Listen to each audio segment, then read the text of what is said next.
Bismillahirrahmanirrahim. Assalamualaikum warahmatullahi wabarakatuh. Perkenalkan, saya Farukuda Andriono, mahasiswa Universitas Pendidikan Indonesia, jurusan Pendidikan Teknik Mesin, konsentrasi refrigerasi dan tata udara.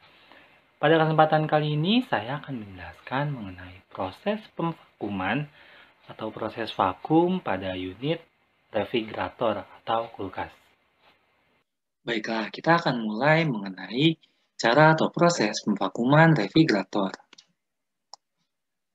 Dalam proses pemvakuman refrigerator ini membutuhkan beberapa alat dan bahan, yaitu sebagai berikut.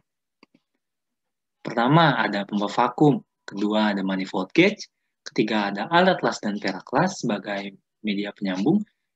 Lalu ada filter dan ada pemantik. Sedikit informasi atau perlu diperhatikan bahwa dalam menggunakan manifold gauge, usahakan gunakan manifold gauge yang sesuai dengan refrigeran yang digunakan. Karena jika tidak sesuai akan mempengaruhi pembacaan tekanan pada manifold gauge. Jadi pastikan manifold gauge yang digunakan sesuai dengan refrigeran yang digunakan pada sistem atau refrigerator. Selanjutnya tahap pertama atau proses pertama yang harus dilakukan dalam proses pemvakuman refrigerator yaitu memotong pipa kapiler di dekat filter dengan tujuan untuk mengosongkan filter, yaitu membuang refrigeran yang terdapat di dalam sistem. Setelah dipotong dan refrigeran pun sudah dari suaranya kencang sampai suaranya cukup pelan atau dianggap sudah tidak ada refrigeran di dalam sistem, filter pun digantikan dengan yang baru.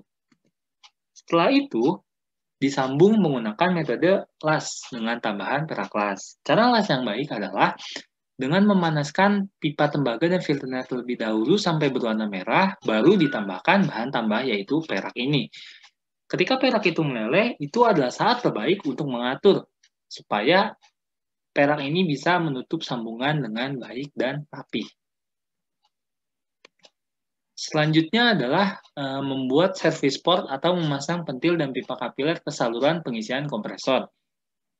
Dengan cara membuka saluran pengisian kompresor atau kita potong, lalu menyambungkan dengan metode flaring, dan kemudian kita las hingga rapat.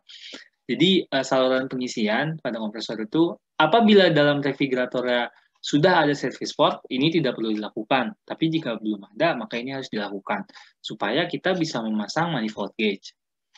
Dalam mengelas juga harus diperhatikan bahwa harus menggunakan boleh genting merah atau batu bata atau apapun bahan benda yang tahan panas supaya api las tidak mengenai si refrigerator atau casing unit.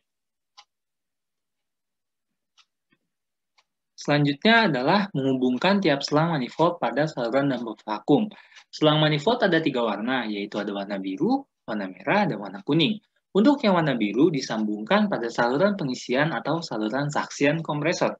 Dan untuk yang warna merah dipasang pada saluran discharge atau saluran keluar dari kompresor. Dan untuk selang yang ketiga yang warna kuning dihubungkan pada pompa vakum.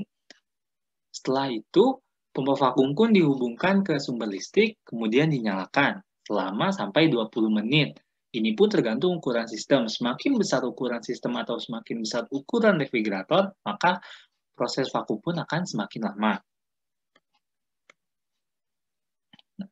Dalam proses vakum, harus diperhatikan bahwa tekanan yang terdapat pada sistem itu sudah mencapai min 30 in Hg. Jika sudah mencapai minus 30 in Hg, maka coba tutup valve terlebih dahulu, kemudian matikan pompa vakum selama kurang lebih 15 menit atau 10 menit. Perhatikan apakah jarum masih bergerak naik atau tidak.